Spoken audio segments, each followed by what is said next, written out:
그날 이후로 사람들은 그 건물에 대해 말하지 않게 되었다. 정확히 말하면 말하지 않는 것이 아니라 말하려고 하면 말이 막히는 쪽에 가까웠다. 불과 몇 달 전까지만 해도 그곳은 누구나 알고 있는 평범한 건물이었다. 비가 오는 날이면 천장에서 물이 떨어져 바닥에 작은 웅덩이가 생기곤 했고, 그 물을 피해 발걸음을 옮기며 사람들은 그 건물이 참 오래됐다고 말하곤 했다. 누군가는 곧 철거될 거라고 했고, 누군가는 괜히 으스스하다며 일부러 그 앞을 피해 다녔다. 하지만 그 건물은 늘 그 자리에 있었다.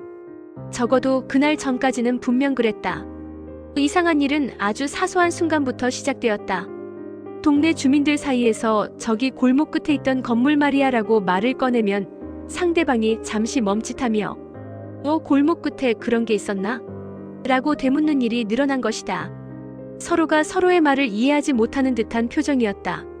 어떤 사람은 분명 매일 그 앞을 지나친다고 말했지만 정작 그 건물의 외형이나 위치를 정확히 설명하지는 못했다. 기억을 떠올리려 애쓰는 표정이었지만 머릿속에서는 구체적인 이미지가 떠오르지 않는 듯 보였다. 마치 누군가 중요한 기억의 일부를 조용히 지워버린 것처럼 그 건물에 대한 인식은 점점 흐릿해지고 있었다.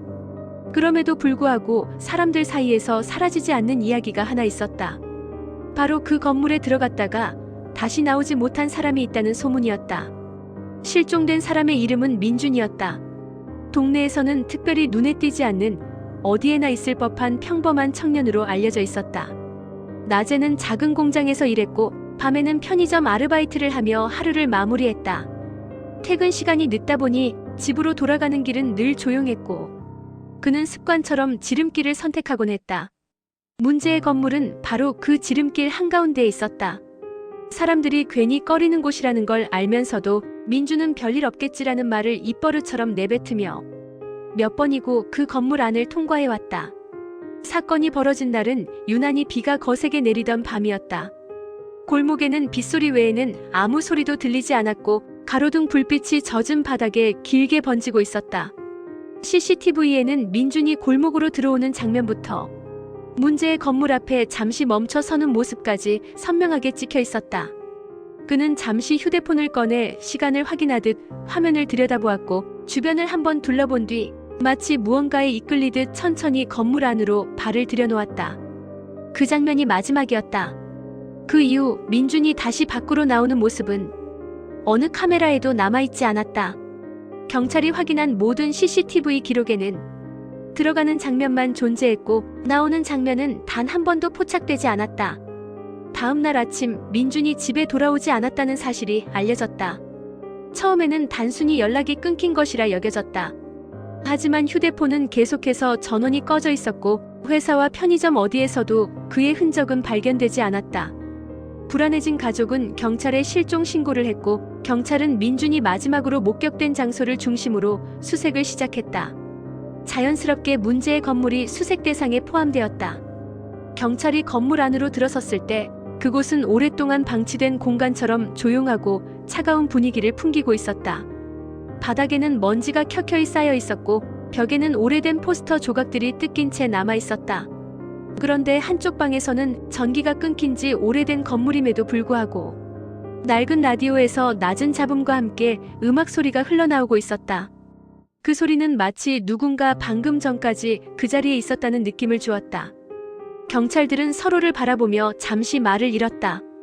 곧이어 바닥에서 민준의 휴대폰이 발견되었다. 화면은 산산이 깨져 있었고 배터리는 완전히 방전된 상태였다.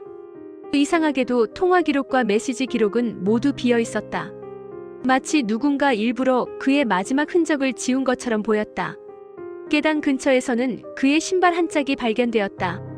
하지만 그 외에는 민준이 그곳에 있었다는 흔적을 보여주는 물건이 더 이상 나오지 않았다. 사람이 사라졌다고 하기에는 너무나 조용하고 비어있는 공간이었다. 수색은 며칠 동안 이어졌지만 민준의 행방을 알 수 있는 단서는 끝내 발견되지 않았다. 그러던 중 수색에 참여했던 경찰 몇 명이 며칠이 지나자 이상한 반응을 보이기 시작했다. 문제의 건물에 대해 묻자 그런 건물이 정말 있었나? 라며 고개를 갸웃거리는 일이 잦아진 것이다. 심지어 직접 안에 들어갔던 경찰조차 건물의 구조나 내부의 구체적인 모습을 또렷하게 떠올리지 못했다. 기억은 마치 안개가 낀 것처럼 흐릿해졌고 사람들은 점점 그 장소를 언급하는 것을 꺼리게 되었다. 마치 그 건물에 대해 말하는 것 자체가 어딘가 불길한 일을 불러올 것처럼 느껴졌기 때문이다. 이상함을 느낀 한 경찰은 우연히 오래된 행정 기록을 찾아보게 된다. 그 문서에는 수십 년 전 같은 위치에서 비슷한 실종 사건이 여러 차례 발생했다는 내용이 적혀 있었다. 기록에 따르면 당시에도 사람들은 그 건물에 들어간 뒤 돌아오지 않았고 시간이 지나자 그 건물에 대한 기억이 주변 사람들 사이에서 서서히 흐려졌다고 한다. 문서의 마지막에는 이해하기 어려운 문장이 남아 있었다.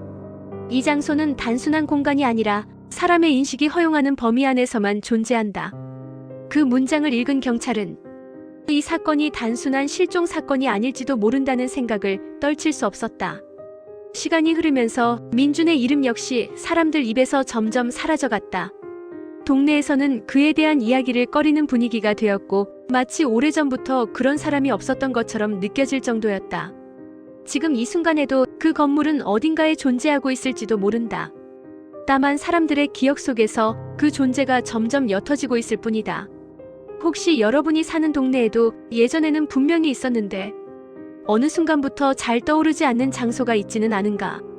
어쩌면 그곳 역시 누군가의 흔적과 함께 조용히 기억 속으로 사라지고 있는 장소일지도 모른다.